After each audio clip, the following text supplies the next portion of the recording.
চলে এলাম chicken pakora recipe নিয়ে। তো চিকেন পকোড়া এখন ভাজছি, সন্ধেবেলা একটু চিকেন পকোড়া খাওয়ার ইচ্ছে হলো, ওই জন্য একটু চিকেন পকোড়া বানিয়ে ফেলছি। তো রেসিপিটা কি বলছি দেখো, অর্ধেক অলরেডি ভাজা হয়ে গেছে। আর রেসিপিটা বলছি হচ্ছে, মানে প্রথম থেকে মনে ছিল না যে ভিডিওটা করব বলে, তো শেষের দিকে মনে পড়লো না ভিডিওটা একটা করি। তো চিকেন তো প্রথমেই আগে ধুয়ে পরিষ্কার করে নিয়েছি, তাতে বেসন দিয়েছি আর পেঁয়াজ কুচিয়ে দিয়েছি, তোমার ধনেপাতা কুচনো দিয়েছি, কাঁচা লঙ্কা আছে, চালের গুঁড়ো আছে, ঠিক আছে, লবণ তো পরিমাণ মতো দিতেই হবে। তো এই হচ্ছে রেসিপি, আর কিছুই দিইনি মশলা। হ্যাঁ, একটু আদা রসুন থেতো করে অল্প করে একটু দিয়েছি, বেশি নয়, অল্প পরিমাণ মতো দিয়েছি।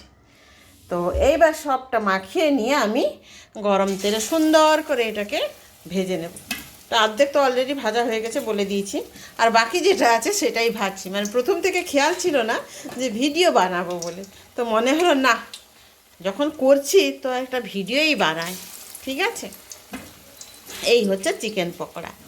তো সন্ধ্যের সময় একটু এইরকম মুখরোচক খাবার যদি হয়, তাহলে সন্ধ্যেটা পুরো জমে ক্ষীর হয়ে যায়। আমার তো মনে হয় তাই, তোমাদের কি মনে হয় অবশ্যই কমেন্ট বক্সে তোমরা জানাবে, ঠিক আছে। আমার তো খুবই ভালো লাগে চিকেন পকোড়া, সাথে একটু টমেটোর সস আর একটু স্যালাড করব, পেঁয়াজ কুচিয়ে নেব একটু, আর হচ্ছে শসা, এই হচ্ছে। তো এটা দিয়ে খেতে খুবই সুন্দর লাগে। অনেকে আবার কাসুন্দি দিয়েও খায়, তো আমার তো মানে টমেটোর সস আর ওই স্যালাডটা দিয়েই বেশি যেন ভালো লাগে। যার যেটা ভালো লাগে সে ঠিক সেই পছন্দ মতো অবশ্যই তোমরা খাবে, এটাই হচ্ছে কথা। আমার পকোড়া ভাজা কমপ্লিট হয়ে গেছে, সুন্দর করে ভেজে নিয়েছি, একটু লাল লাল করে কড়া করে ভেজেছি, তো যাতে ভেতরের অংশটা কাঁচা না থাকে, ওই জন্য লাল লাল করে ভেজে নিয়েছি, ঠিক আছে। এবার একটু সাজিয়ে গুছিয়ে দেখাবো। পকোড়া একদম রেডি।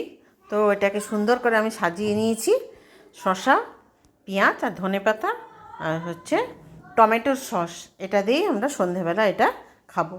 তো কার কেমন লাগলো অবশ্যই জানাবে। তোমরাও কিন্তু সন্ধেবেলা এইরকম পকোড়া ভেজে খেতে পারো। তো সন্ধেটা পুরো জমে একদম ক্ষীর হয়ে যাবে। যদি একটু মুখরোচক কিছু হয়ে যায়, তার সাথে চাটাও তো আছে, চাটা দুটোই থাকবে। তো নিশ্চয়ই ভালো লাগবে তোমাদের। এখনকার মতো রাখি, টাটা। আবার পরে দেখা আছে নেক্সট কোনো একটা ভিডিওতে। কার কেমন লাগলো অবশ্যই কেউ জানাতে কিন্তু ভুলো না। এখন চিকেন পকোড়াটা খাচ্ছি, তো খেয়ে টেস্ট করে বলছি তোমাদের কেমন হয়েছে।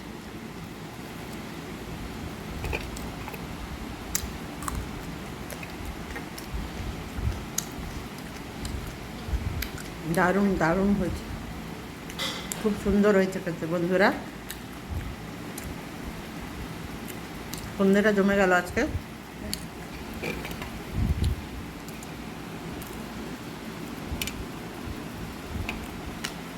টাটা, খেয়ে নি এখন, খাওয়ার সময় বেশি কথা বলতে পারি না।